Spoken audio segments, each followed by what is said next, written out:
Bismillahirrahmanirrahim. Assalamualaikum warahmatullahi wabarakatuh. Waalaikumsalam. Alhamdulillah nahmaduhu wa nasta'inu wa nastaghfiru wa na'udzu billahi min syururi anfusina wa min sayyiati a'malina may yahdihillahu fala mudhillalah wa may yudhlil fala hadiyalah. Asyhadu an la ilaha illallah wa asyhadu anna Muhammadan abduhu wa rasuluhu la nabiyya ba'da. Puji serta syukur hanyalah milik Allah atas berkat rahmat, hidayah, dan kesempatannya lah kita dapat bertemu kembali, bersilaturahmi, bertatap muka di dalam forum yang insya Allah penuh akan keberkahan, yaitu Golden Habit Forum. Salawat serta salam mari senantiasa kita curah limpahkan kepada junjungan kita semua, Nabi Muhammad SAW, kepada keluarganya, sahabat-sahabatnya, tabiin-tabiatnya, dan juga para pengikutnya hingga akhir zaman. Bapak dan Ibu seluruh partisipan Golden Habit Forum, kami ucapkan selamat datang dan juga terima kasih telah mencoba untuk berpartisipasi pada Golden Habit Forum pada pagi hari ini, yang alhamdulillah pada pagi hari ini kita sudah memasuki episode yang ke-56. Dan ini adalah minggu kedua di bulan Ramadan.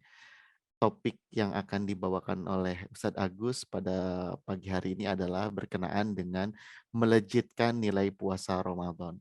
Sehingga mudah-mudahan dari sisa bulan suci Ramadan ini kita masih bisa melejitkan nilai puasa Ramadan kita, sehingga pada akhirnya kita benar-benar bisa menjadi seseorang yang bertakwa sebagaimana yang Allah amanatkan. Baik Bapak Ibu sekalian, mari sama-sama kita mulai pagi hari ini Golden Habit Forum ini dengan sama-sama melafazkan basmalah. Bismillahirrahmanirrahim. Bismillahirrahmanirrahim. Untuk selanjutnya kami persilakan kepada beliau Ustadz Agus Sukaca, waktu dan tempat kami persilakan. Assalamualaikum warahmatullahi wabarakatuh. Waalaikumsalam warahmatullahi wabarakatuh. Alhamdulillahi rabbil alamin. Assalatu wassalamu ala asyrafil anbiya'i wal mursalin Muhammadin wa ala alihi wa sahbihi ajma'in. Amma ba'd.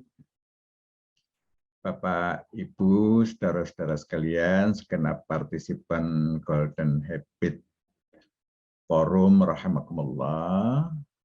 Kita bersyukur kehadirat Allah Subhanahu wa taala. Pagi ini kita sudah berada di dalam episode yang ke-56 di hari ke-8 bulan Ramadan 1443 Hijriah. Papua pagi ini istimewa karena dua partisipan yang masuk pertama kali dua dari Papua. Jadi Rektor UM Papua Prof. Partino dan WR UM Sorong Ustadz Kamaluddin. Dan istimewa juga ini ada rektor lainnya juga bergabung ini, ya, Ustadz Dr. Ahmad Konit ya, dari UMTAS Universitas Muhammadiyah Tasikmalaya. Juga ada Pak Amir Mahmud ini dari UM Kendari, rektor UM Kendari. Biasanya yang selalu hadir juga Profesor Rajindra, rektor Universitas Muhammadiyah Palu, ya, dan juga Dr. Syarifuddin, Rektor UM Bro. Ya, ini saya lihat belum ada. Ya, biasanya kalau tidak ada masalah beliau hadir di dalam forum ini. Keterwakilan di berbagai tempat, alhamdulillah sudah cukup terwakili ya, dari Papua, kemudian dari Sulawesi, ya, Kendari sama Sulawesi Tengah sudah selalu hadir ya. Kalimantan, alhamdulillah ini dari Aisyah, dari PWM, ya, Kaltim, ya, sudah hadir. Yang dari tengah biasanya Ustaz Cairi selalu hadir, ini belum kelihatan ini. Mudah-mudahan segera bisa hadir ya.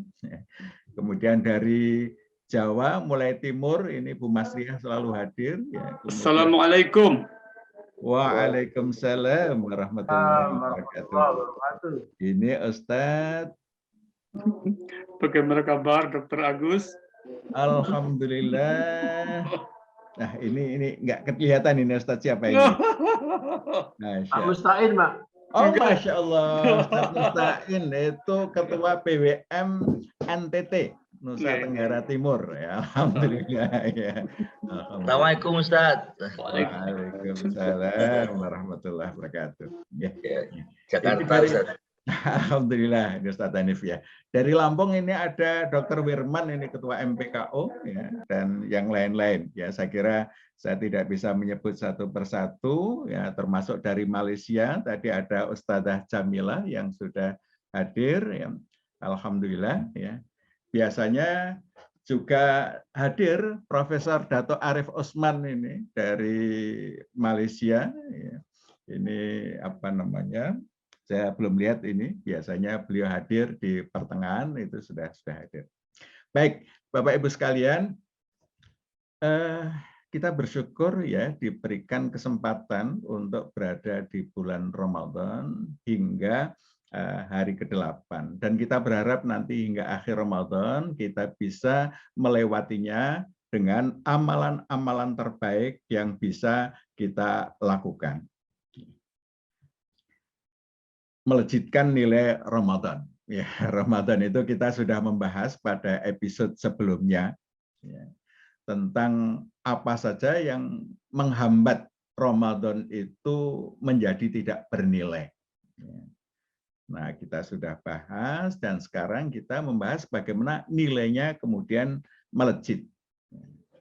Ini ada hadis yang sangat menarik ini ya, muttafaq alaih dari Ibnu Abbas radhiyallahu an ia berkata, "Kana Rasulullah sallallahu alaihi wasallam ajwadan nasi bil khair wa ajwadu ma yakunu fi Ramadan. Hina yalqahu Jibril fi kulli lailatin min Ramadan fayudari suhul Quran." Fala Rasulullah sallallahu alaihi wasallam azwadu bil khairi minar rihil mursalah. Dari Ibnu Abbas ya diriwayatkan bahwa ia berkata Rasulullah sallallahu alaihi wasallam adalah orang yang paling dermawan. Apalagi pada bulan Ramadan. Ketika ditemui oleh malaikat Jibril pada setiap malam pada bulan Ramadan dan mengajaknya membaca dan mempelajari Al-Quran. Ketika ditemui Jibril, Rasulullah adalah lebih dermawan daripada angin yang ditiupkan. Nah, Bapak-Ibu sekalian, ini ada dua hal penting ya, untuk melejitkan nilai Ramadan. Menjadi lebih dermawan dan mempelajari Al-Quran, tadarus Al-Quran. Ya, dua hal ini ya, ini merupakan amalan penting di bulan Ramadan yang akan melejitkan nilai kita di dalam melewati bulan Ramadan. Mari kita coba bahas satu persatu ya. Lebih dermawan ya, ini bahkan sekedar memberikan iftar ini mendapatkan pahala orang yang kita berikan iftar itu. Man fattara shaiman kana lahu mislu ajrihi ghairu annahu la yanqusu min ajri shaim syai'an. Siapa yang memberi makan orang yang berpuasa, maka baginya pahala seperti orang yang berpuasa, tanpa mengurangi pahala orang yang berpuasa tersebut sedikit pun juga. Kemudian hadis yang lain ya, dari Anas, ya, qila ya Rasulullah, ayyus sadaqah afdal. Wahai Rasulullah, sedekah apa yang paling utama? Qal shadaqatun fi Ramadan. Ya, sedekah di bulan Ramadan. Nah, ini menjadi sedekah yang utama. Nah, Bapak Ibu sekalian, apakah kita sudah mempersiapkan anggaran khusus sedekah Ramadan? Ini mestinya sudah kita bahas pada jelang Ramadan yang lalu. Ini sekedar mengingatkan, ini adalah saat untuk mengimplementasikannya. Apakah kita ya, sudah mempersiapkan anggaran khusus Ramadan sehingga kita bersedekah lebih banyak dibandingkan bulan-bulan yang lain.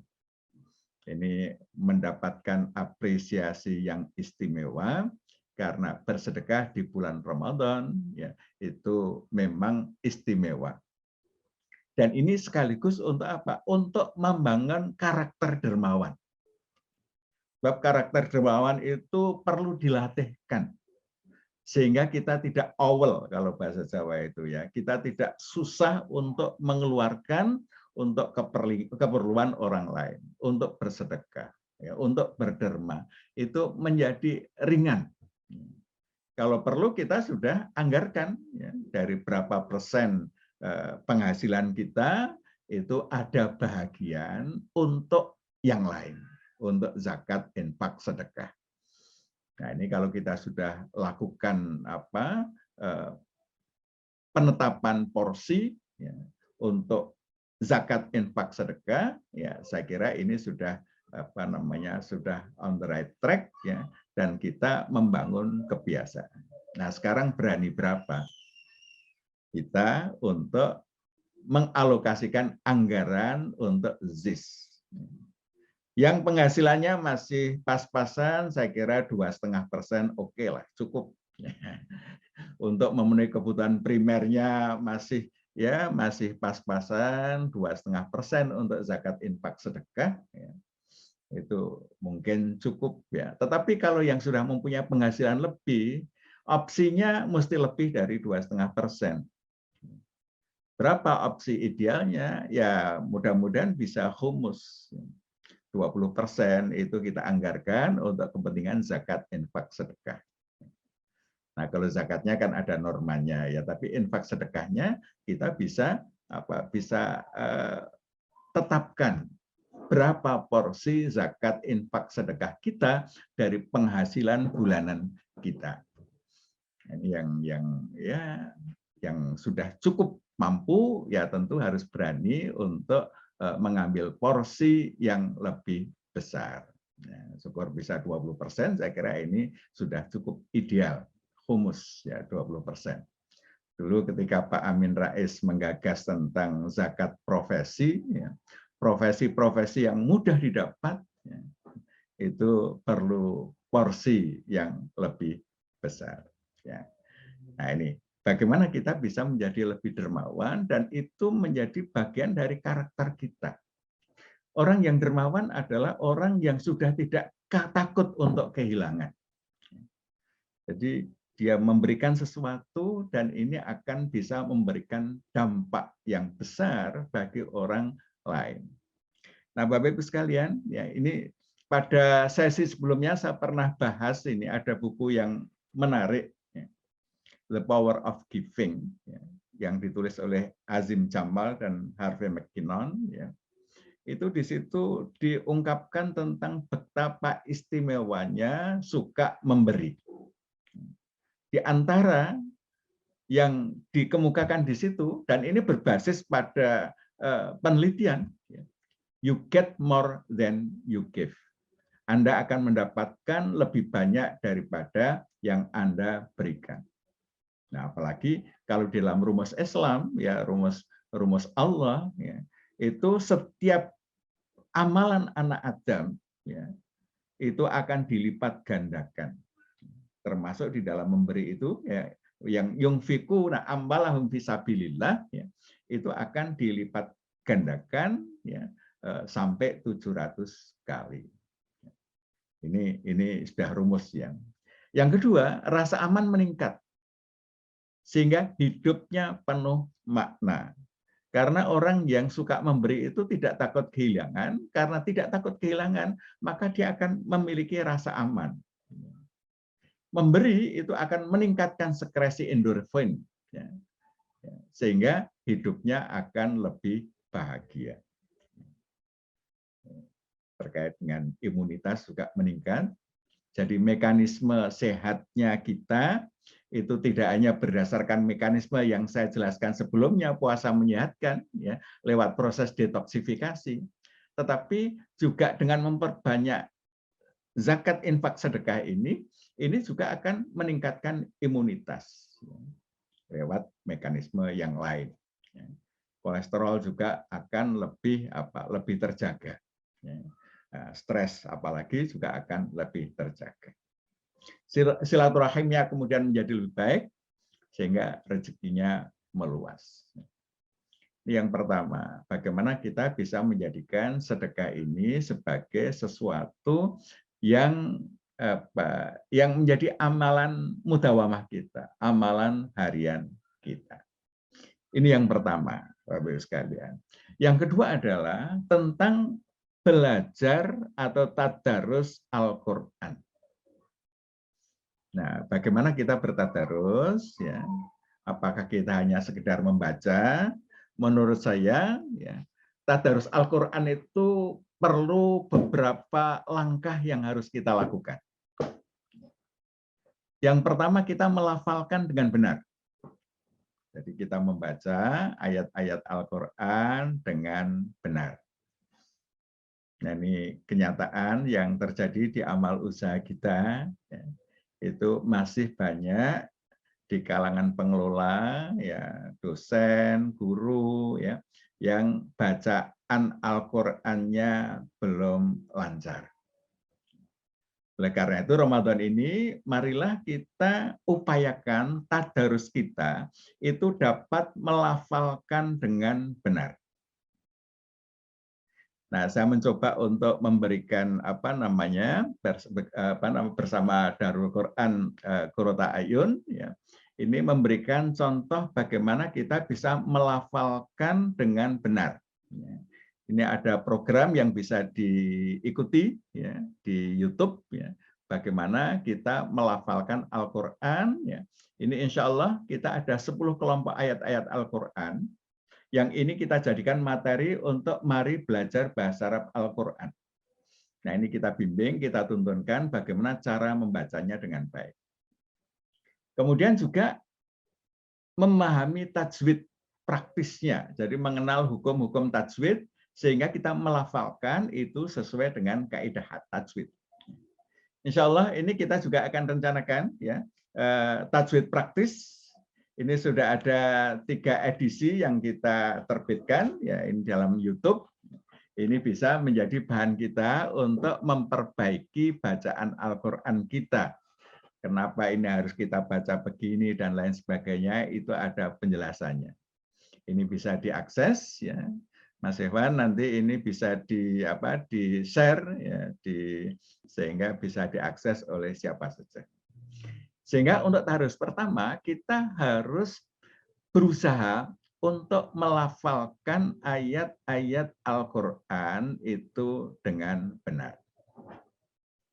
Kemudian yang kedua, kita perlu memahami maknanya. Jadi apa yang kita baca, kita pahami maknanya. Nah, alhamdulillah Bapak Ibu sekalian, ya, ini kita sudah ada buku Mari Belajar Bahasa Arab Al-Qur'an metode MBBA ya. Dan bukunya insya Allah bisa didapatkan secara online bentuk PDF-nya ya. Nanti siapa yang memerlukan bisa kontak Mas Evan ya, untuk bisa mendapatkan edisi PDF-nya ya. Kemudian dalam bentuk penjelasannya, nah ini ada link YouTube yang bisa diikuti. Nah, tinggal diklik saja di sini, itu nanti untuk pelajaran pertama itu sudah bisa diikuti. Ini kita mulai belajar memahami makna Al-Qur'an. Nah, selanjutnya kita mesti mengenali kategori ayat-ayat Al-Qur'an tadi. Kita tahu Majelis Tarjih sudah memberikan takrif apa itu ad-din ya. Bahwa ad-din ma syara'allah ala lisani anbiya'i minal awamir wan nawahi wal irsyadat li salahil ibad dunyahum wa ukhrahum. Jadi ad-din itu isinya ada 3 kategorisasi menurut tarjih. Yang pertama adalah al-awamir, perintah-perintah. Yang kedua adalah an-nawahi, larangan-larangan. Yang ketiga adalah irsyadat, petunjuk-petunjuk. Jadi kita mengenali ayat itu merupakan perintah, atau merupakan larangan, atau merupakan irsyadat. Nah, selanjutnya, mengenali inti pesannya apa. Jadi, apakah itu merupakan perintah? Perintahnya apa? Misalnya kita memahami Quran surah Al-Baqarah 183, ya ayyuhalladzina amanu kutiba alaikumusiyam kama kutiba alal ladzina min qablikum la'allakum tattaqun. Nah, perintahnya perintah puasa. Kalau larangan, apa larangannya? Kalau irsyadat, apa irsyadatnya? Petunjuknya apa? Nah, ini mestinya dalam tahapan membaca Al-Quran, kita memahami inti pesannya berupa apa? Berupa perintahkah, berupa larangankah, berupa irsyadatkah, dan bentuknya apa? Ya, ini tahapan selanjutnya. Nah, setelah mengenali inti pesan, kita perlu membaca status diri kita. Jadi status diri kita, kalau perintah, itu sudah kita laksanakan atau belum? Kalau larangan, sudah kita hindari atau belum? Kalau irsyadat, sudah dipedomani atau belum? Nah, sehingga di dalam proses membaca Al-Quran, itu kita bercermin dengan Al-Quran. Status diri kita dibandingkan dengan Al-Quran, itu seperti apa? Ada perintah, sudah kita laksanakan belum? Ada larangan, sudah kita hindari belum? Ada irsyadat, sudah kita pedomani atau belum? Nah, selanjutnya yang terakhir, ya, ini tahapannya adalah rencana tindak lanjutnya seperti apa? Jadi setiap membaca ini, ya, kalau ada perintah, ya, kita mengenali status diri kita, lanjutnya RTL-nya apa? Kalau larangan, ya, status diri kita seperti apa, RTL-nya seperti apa?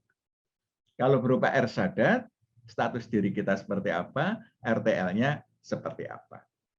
Nah, kalau kita bisa tadarus Al-Quran, ya, dengan tahapan-tahapan seperti ini, maka Al-Quran itu akan merubah hidup kita. Akan membawa kita pada petunjuk Allah. Karena kita bukan sekedar membaca sambil lalu, tidak mengenali apa yang terkandung di dalam bacaan itu. Nah, biasanya ini baru pada apa? Pada tahap 1, melafalkan. Memang melafalkan itu sudah mendapatkan pahala. Karena siapa yang membaca Al-Quran, ya, satu huruf itu apresiasinya, ya, satu kebaikan yang berlipat 10, itu satu huruf sudah diapresiasi. Dan kita melihat beberapa penelitian memang membuktikan bahwa membaca Al-Quran itu memberikan efek sehat. Ini kita semua sudah memahami bahwa melafalkan saja itu sudah memberikan manfaat. Akan tetapi Al-Quran sebagai hudan, kalau tahapan membaca kita baru sampai pada melafalkan, maka kita belum memperoleh petunjuknya. Karena untuk memperoleh petunjuknya itu kita mesti mengerti apa yang dipesankan oleh Al-Quran. Saya mencoba membuat ini untuk kira-kira modelnya, model tadarus kita. Ya. Itu misalnya kita tadarus Al-Quran surah Al-Fatihah. Ya, ketika membaca Bismillahirrahmanirrahim, kita kenali kosakata yang belum paham apa. Nah, ini karena kita mulai dari awal, ini Bismillahirrahmanirrahim, semua kosakata kita masukkan, semuanya belum paham. Ya. Ada Bi, ada Ismi, ada Allah, ada Ar-Rahman, ada Ar-Rahim. Ya, kita mesti kenali satu-satu. Bi itu apa, Ismi itu apa, Allah itu apa, Ar-Rahman itu apa, Ar-Rahim itu apa. Bismillahirrahmanirrahim. Ya. Ya. Ini masuk kategori apa? Ya. Nah, kita artikan dulu ya, Bismillahirrahmanirrahim. Ya. Kita mengetahui artinya. Ya.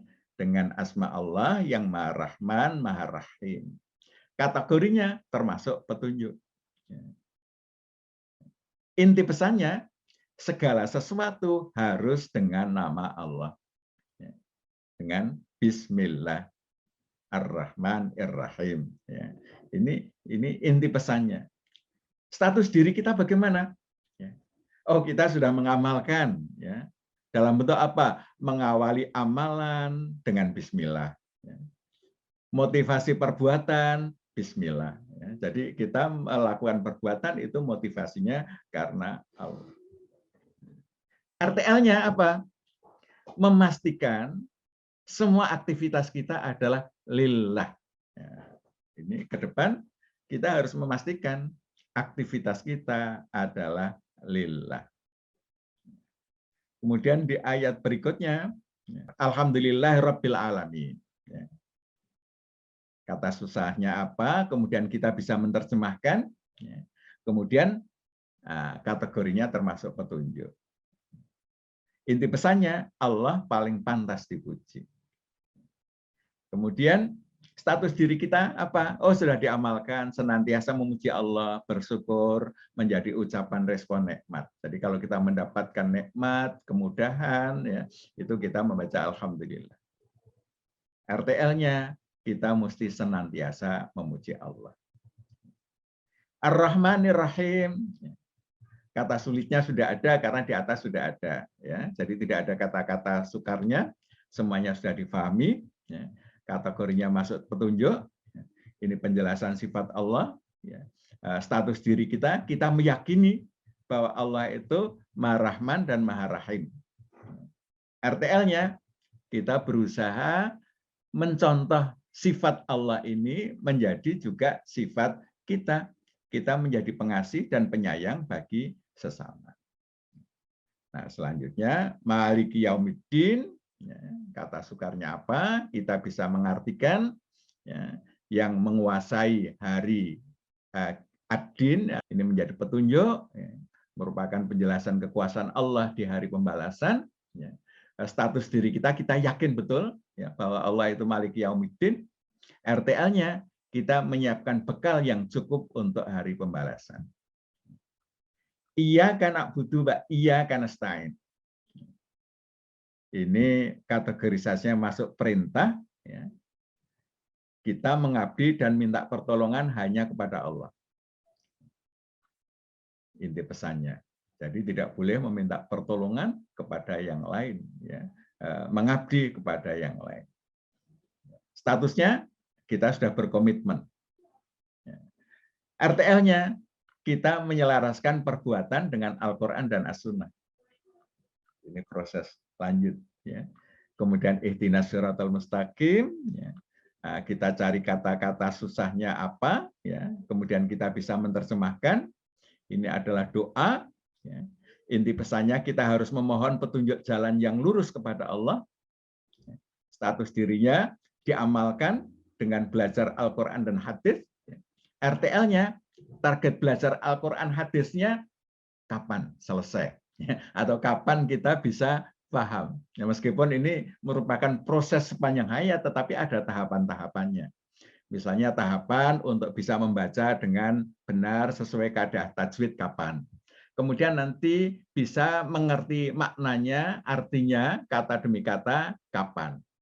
Nah, ini perlu kita programkan. Ya. Demikian juga ayat terakhir, ya, ini merupakan penjelasan dari doa, ya, jalan yang lurus itu seperti apa.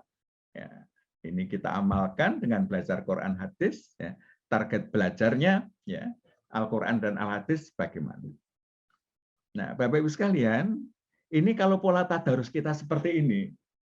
Al-Quran itu akan merubah hidup kita.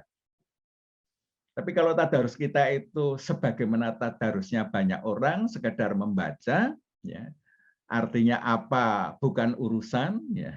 Nah, ini sulit membawa perubahan.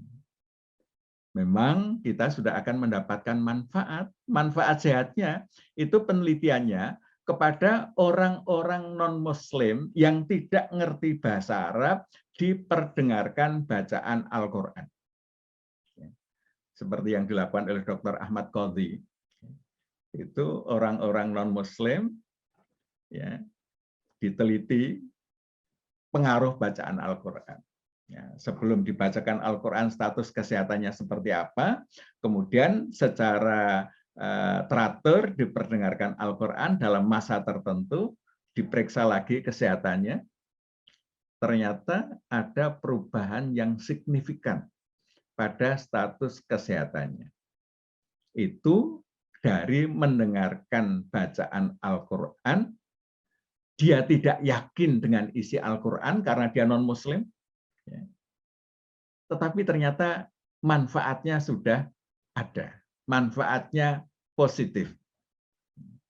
Termasuk yang mengucapkan Allah, ya, itu mendapatkan manfaat ketenangan jiwa, ketenangan hati.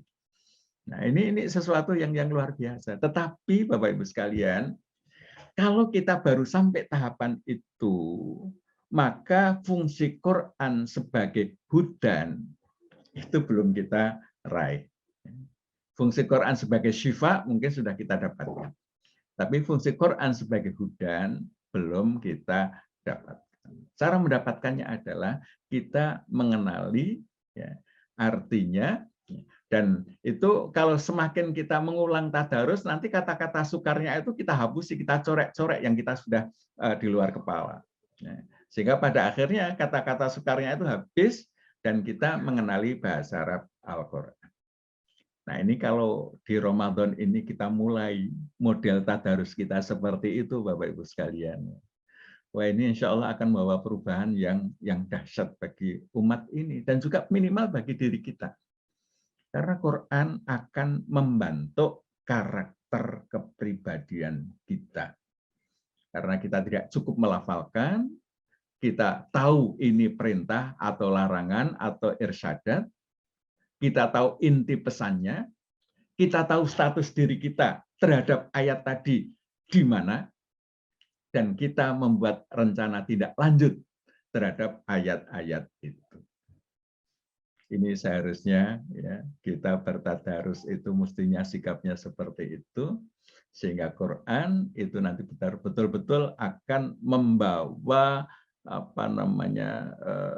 kepribadian yang tinggi.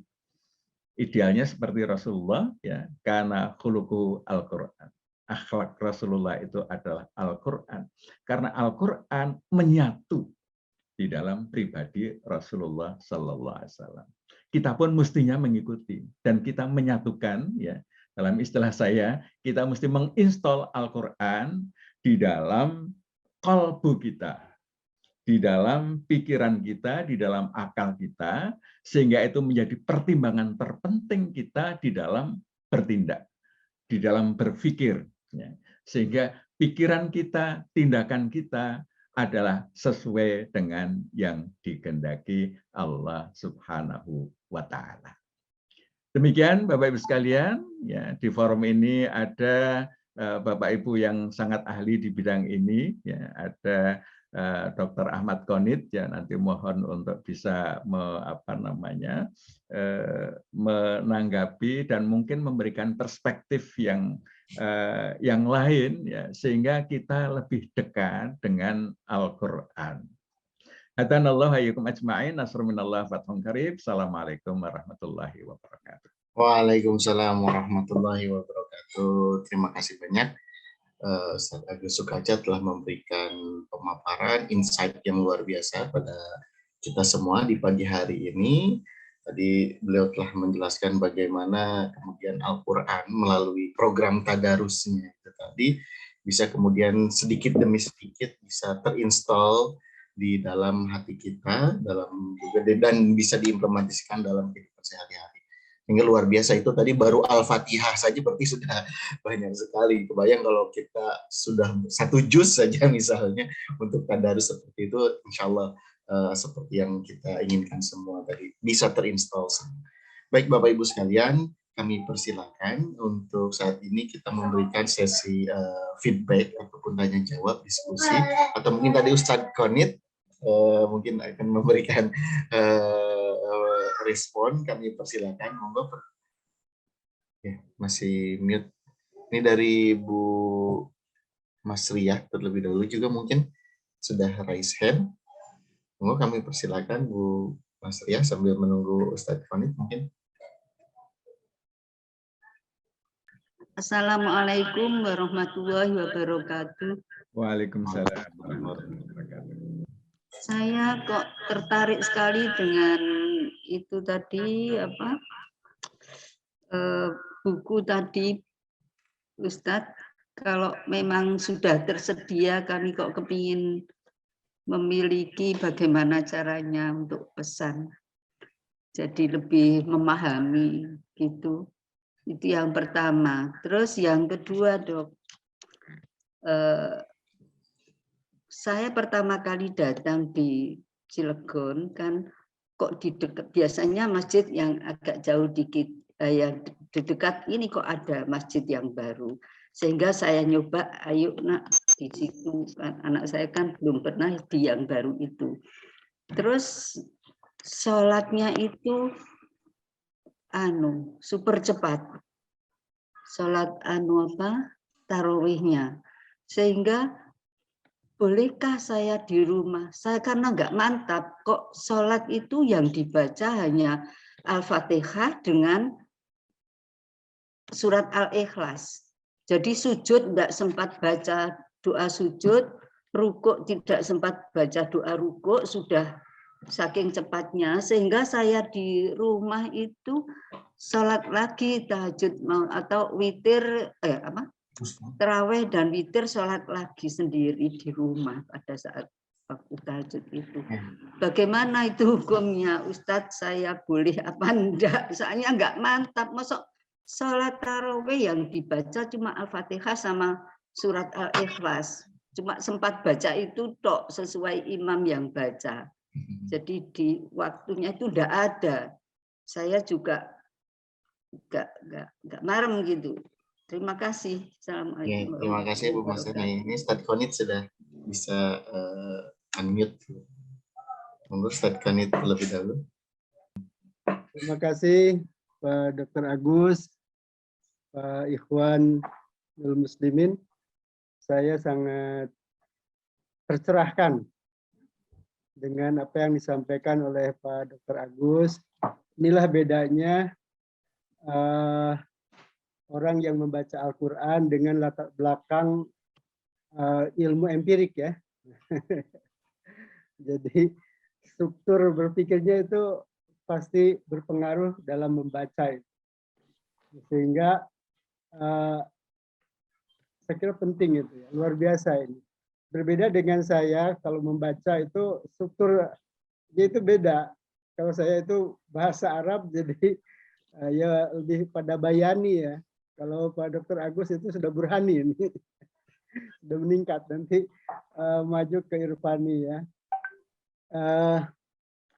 Saya mungkin akan sedikit sharing ini, pemahaman aja. Terima kasih Pak Dr. Agus, itu akan saya pedomani juga, ini nanti belajar tadarus di kampus nih, di tiap hari kita tadarus ini dengan dosen dan tendik gitu. Nanti bagus nih, kerangkanya luar biasa ini. Terima kasih sekali. Saya ada sedikit mungkin pemahaman ya dalam hal basmalah. Memang kalau kita baca tafsir itu rata-rata pesannya ya tauhid lah gitu ya, ikhlas kesananya itu. Tapi saya itu kok agak ini ya, saya menulis itu Asmaul Husna dalam Al-Quran ya. Itu jadi di buku-buku Asmaul Husna juga kitab-kitab tafsir itu ternyata Asmaul Husna itu belum dijelaskan Pak Dr. Agus. Jadi tadi Ar-Rahman itu Maha Pengasih penyayang aja gitu ya. Atau kalau kita baca Pak Quraish Shihab itu ya hanya pendekatan bahasa gitu kan kelihatannya. Dan seluruh kitab Asmaul Husna seperti itu dari Al-Ghazali sampai Pak Quraish. Nah, saya mencoba melihat konteks Al-Qur'an. Jadi kalau Ar-Rahman itu apa sih sebetulnya gitu kan. Nah, ternyata ada paling tidak 2 ayat yang memberikan penjelasan seperti surat Ar-Rahman. Ar-Rahman wa 'allamal Qur'an khalaqal insan 'allamahul bayan. Terus ada di surat Tabaruk itu mataro fi khalqir rahmani min tafawut. Nah, sebelumnya alladzi khalaqas sab'as samawat. Jadi kalau saya memahami Ar-Rahman itu pertama sebetulnya pertama itu menciptakan alam semesta seperti sab'as samawat. Yang kedua manusia, 3 baru Al-Qur'an dan ilmu pengetahuan. Nah, ini mungkin berbeda juga. Al-Bayan itu kalau di kitab tafsir itu kan apalagi tafsir awal itu pemahamannya itu pandai bercerita, pandai bicara. Saya bisa memahami itu karena di awal-awal itu tradisi bicara ya. Kalau menjelaskan itu dengan bicara. Padahal sebenarnya kata Al-Bayan itu penjelasan. Penjelasan itu dalam bahasa kita sekarang di kampus itu explanation itu salah satu fungsi dari ilmu ya. Ilmu itu ada 3 fungsinya, ada eksplanasi, ada prediksi dan ada apa itu satu lagi mengendalikan ya, merencanakan rule ya. Nah, jadi saya memahami Al-Bayan itu ilmu pengetahuan. Nah, jadi kalau disebutkan Ar-Rahman itu berarti isinya itu. Kemudian Ar-Rahim, Rahim itu ada 2 dalam Al-Quran itu intinya Rahimun bil mu'minin. Jadi rahmat dari Ar-Rahim itu kepada orang yang beriman. Nah, orang yang beriman itu orang yang telah bersyukur atas tadi 4 nikmat dari Allah, yaitu alam semesta, dirinya, kemudian Al-Quran dan ilmu. Nah, terutama Al-Quran. Kalau sudah menerima Al-Quran, berarti jadi orang beriman. Nah, orang beriman akan mendapatkan rahmat dari Ar-Rahim. Nah, nikmat dari Ar-Rahim itu dari dunia sampai akhirat. Kalau dalam pendekatan bahasa, wajan Rahman itu berarti besar, luas, tapi sifatnya dinamis, tidak sabat. Kalau Ar-Rahim itu sedikit tapi sabat. Ternyata sedikit itu bukan nikmat yang sedikit, tapi yang diberinya gitu ya. Ar-Rahman itu yang diberinya yang banyak gitu kan. Jadi semua manusia, semua makhluk rahmatan lil alamin. Kemudian kalau Ar-Rahim itu yang sedikit tuh yang diberinya yaitu manusia. Kalau rahmatnya itu 99% ya.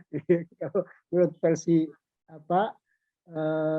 hadis Bukhari kalau nggak salah itu, kalau dipresentasikan disebut 100% nikmat Allah atau rahmat Allah itu di dunia itu baru 1%. 99% itu di akhirat.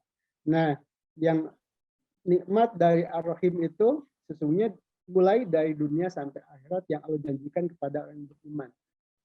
Ar-Rahman itu di dunia saja, yaitu Al-Quran, diri manusia, ilmu, dan alam semesta. Nah, saya memahami begini, jadi Bismillahirrahmanirrahim itu. Bismillah itu sebetulnya intinya syahadatullah. Asyhadu alla ilaha illallah. Bahwa Allah adalah zat yang sangat berhak menjadi Tuhan kita disembah. Nah, Ar-Rahman Ar-Rahim itu semacam narasi Allah itu memberikan alasan gitu ya. Kenapa aku bilang aku yang berhak itu? Karena aku ini Ar-Rahman Ar-Rahim gitu kan. Telah menciptakan alam semesta, menciptakan diri kamu, telah memberikan pedomannya Al-Quran dan disiapkan ilmu pengetahuan dan dengan akal yang aku siapkan biasanya tapin diri manusia itu bisa mengembangkan macam-macam itu. Nah, itu semacam jadi Allah itu beralasan juga mendeklarasikan bahwa dirinya sebagai Tuhan. Nah, kalau kita baca sekarang, jadi pesan dari Ar-Rahman itu, pertama kita harus tadi itu Al-Quran ya, berarti harus menjaga dan mengembangkan Al-Quran. Yang kedua itu ya jelas manusia. 3 adalah ilmu pengetahuan. Yang keempat alam semesta ini harus dijaga. Jadi pesannya itu Kalau saya itu sebetulnya maqasidus syariah kita itu sebetulnya di situ sebetulnya. Kenapa? Karena Al-Fatihah itu adalah induknya Al-Quran. Sebetulnya pesan sentral Al-Quran disebut dengan rahmatan lil alamin itu ada pada konsep Ar-Rahman Ar-Rahim, gitu kan. Nah, jadi inilah termasuk sekarang itu kan ESG ya, ekologi, environmental, sosial, dan government ya, tata kelola. Tata kelola itu dari Al-Quran dan ilmu pengetahuan. Environmentalnya itu adalah alam semesta itu, sab'a samawat, gitu kan. Sosialnya adalah manusia. Nah, sekarang bahasa sekarang kan begitu. Itu sebenarnya sudah ada pada Ar-Rahman Ar-Rahim itu, terutama Ar-Rahman ini. Nah, ini saya kira mungkin ada sedikit perluasan dari makna Ar-Rahman itu yang konteks Al-Quran, dan saya melihat itulah. Jadi Tuhan itu mendeklarasikan, Allah mendeklarasikan aku sebagai Tuhan. Nah, alasannya itu jelas, clear gitu. Karena itu Bismillahirrahmanirrahim itu dibacanya harus sampai Ar-Rahman Ar-Rahim, dan nggak boleh diganti Bismillahi Al-Ghafurur Rahim, itu nggak boleh itu. Jadi Bismillahirrahmanirrahim.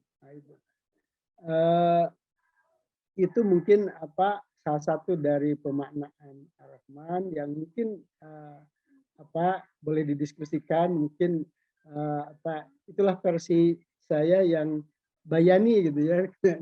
Itu dikembangkan oleh Pak Dokter, itu burhaninya seperti apa itu. Nah, ini terima kasih Pak Dokter, terima kasih kita semua. Ya, terima kasih Ustaz. Ya. Ini saya kira hasil pemahaman karena sudah mengkaji berulang-ulang. Kita kalau mengkaji itu pertama mendapatkan kedalaman yang masih dangkal. Nanti diulang lagi makin dalam, diulang lagi makin dalam. Ini yang disampaikan oleh Ahmad Qanit ini sudah yang kedalaman, ya sudah kedalaman. Dan itu diperoleh dengan dengan berulang-ulang, ya, berulang-ulang. Tidak bisa hanya sekali baca terus mempunyai pemahaman seperti itu. Ya. Saya kira mungkin itu. Ini dari Ustadz Profesor Jamaluddin. Silakan Prof. Jamaluddin. Ya, assalamualaikum warahmatullahi wabarakatuh. Waalaikumsalam. Terima kasih sekali. Mohon maaf tadi saya mengikuti separuh ya, tidak dari awal karena sebenarnya juga tugas ngisi pengajian subuh juga. Terima kasih. Saya ingin kepada Ustadz Ahmad Qanit dan Ustadz Abdus Kusolto, ini kaitannya dengan Bismillah itu. Ada versi lain ketika memahami Bismillah. Jadi seolah-olah begini, seolah-olah, katakan seolah-olah, yaitu manusia itu merasa sendiri, nggak ada temannya, bingung, nggak ada temannya, siapa menemani. Kemudian Allah menegur kepada si hamba tadi, kamu kok bilang begitu? Kamu itu ada yang nemani toh. Terus yang nemani siapa? Pengen tahu namanya. Namanya menciptakan kamu. Maka bi diartikan menyertai, bersama. Jadi kamu tidak sendiri. Kamu ditemani oleh yang namanya Allah. Dan kamu tahu Allah itu adalah Rahman Rahim. Jadi tadi kira-kira gitu. Terus oleh karena itu setelah dia sadar bahwa tidak sendiri, hidupnya tidak sendiri, tidak dalam kesepian, ada kehangatan dengan Allah, maka yang terucap itu otomatis Alhamdulillahi Rabbil Alamin. Jadi antara Bismillah dan Alhamdulillah ini hubungannya. Jadi kalau menggunakan discourse analisis itu ada keterkaitan. Sampai kalau waladhdallin itu nanti ada hubungannya. Ya kira-kira gitu. Matur nuwun, mohon komentar, mudah-mudahan ini tidak salah dari saya. Matur nuwun, assalamualaikum warahmatullahi wabarakatuh. Waalaikumsalam warahmatullahi wabarakatuh. Ya. Ini apa yang disampaikan Prof. Jamal ini sudah juga ilmu tingkat tinggi. Artinya itu hasil dari proses yang berulang-ulang, ya, hasil yang dilakukan karena kajian yang berulang-ulang dengan perspektif yang lengkap, ya, kajian tafsir dan lain sebagainya. Saya kira pada akhirnya kita bisa memiliki pemahaman seperti itu. Jadi proses ini memang kita mesti berproses, ya. Ketika kita mengkaji Al-Quran dengan metode baca, kenali maknanya, apa kategorisasinya, inti pesannya apa, status diri kita bagaimana, ya. Kemudian RTL kita bagaimana. Wah, ini nanti kalau ini setiap kita khatam itu pasti ada sesuatu yang baru. Khatam lagi ada yang baru lagi, khatam lagi ada yang baru lagi, selalu ada yang baru, dan kedalamannya tidak pernah akan sampai pada dasarnya karena itu dalam sekali, ya. Dan selalu ada manfaat-manfaat yang baru. Ini menurut saya demikian, Prof. Ya, mudah-mudahan kita berproses untuk memiliki pemahaman yang semakin dalam. Ya. Tadi yang dari Bu Mas Riah tadi. Oh ya, Bu Mas Riah. Buku apa tadi yang dimaksudkan tadi ya? Ya. Yang MBBA mungkin ya sepertinya. Tapi MBBA Bu Mas Riah sudah ikut. Oh, sudah ada. Yang tadi itu yang Excel mungkin ada apa? Ada ulasannya, maksudnya untuk apa? Yang tadi di share pertama itu.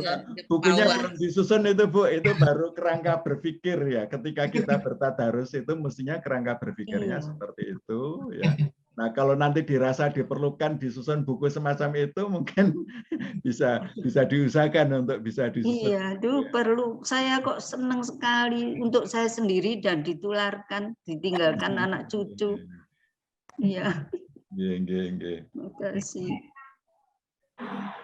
Ya, terima kasih Bu. Nah, soal yang tadi sholat tadi milih di rumah daripada di masjid. Kalau untuk sholat sunnah itu milih di rumah nggak apa-apa Ibu ya. Jadi kita ya di masjid misalnya tarawihnya kok nggak ketututan itu bacaannya gitu ya sudahlah sendiri nggak apa-apa.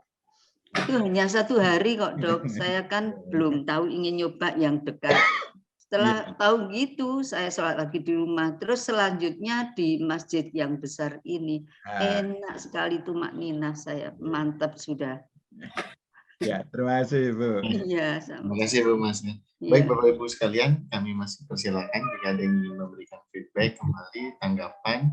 Kami masih ada kurang lebih 5 menit untuk proses feedback ataupun komentar. Saya bisa bertanya Pak Ustadz. Silakan Dr. Araga. Ya, yang pertama ini berdasarkan tausiah-tausiah para ustadz. Kemudian saya menyiapkan 2 buah kaleng di rumah. 1 kaleng yang kita isi sedekah subuh, ya sedekah subuh. Nah, kemudian apa yang Pak Ustadz Agus tadi sampaikan, zakat dikeluarkan.